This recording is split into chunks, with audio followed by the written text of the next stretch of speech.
तिवसा येथे फुलांच्या दुकानासमोर भाजीपाल्यांची हातगाडी लावल्याने झालेल्या वादात कपिल कैलास वानखडे वय 17 वर्ष राहणार अशोकनगर तिवसा या युवकास कैची मारून जखमी केल्याची घटना मंगळवारी 13 एप्रिल रोजी सायंकाळच्या सुमारास घडली। या प्रकरणी तिवसा पोलिसांनी 2 युवकांना अटक करून गुन्हे दाखल केले आहे। तिवसा येथील बाजार रोडीत आरोपी बडवाईक याचे हार व फुलांचे दुकान आहे।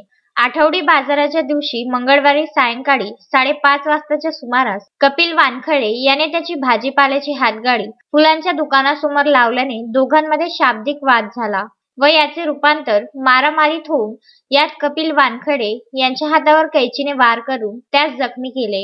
या प्रकरणी हर्षल वानखडे यांच्या तक्रारीवरून तिवसा पोलिसांनी आकाश बडवाईक वय 26 वर्ष व विशाल बडवाईक वय 23 वर्ष राहणार दोघेही तिवसा यांच्यावर कलम 324, 504, 506 भादवीचे गुन्हे दाखल करून त्यांना अटक केली आहे। या प्रकरणी अधिक तपास तिवसा पोलीस करीत आहेत। रामचंद्र मुंदाने, विदर्भ न्यूज, तिवसा।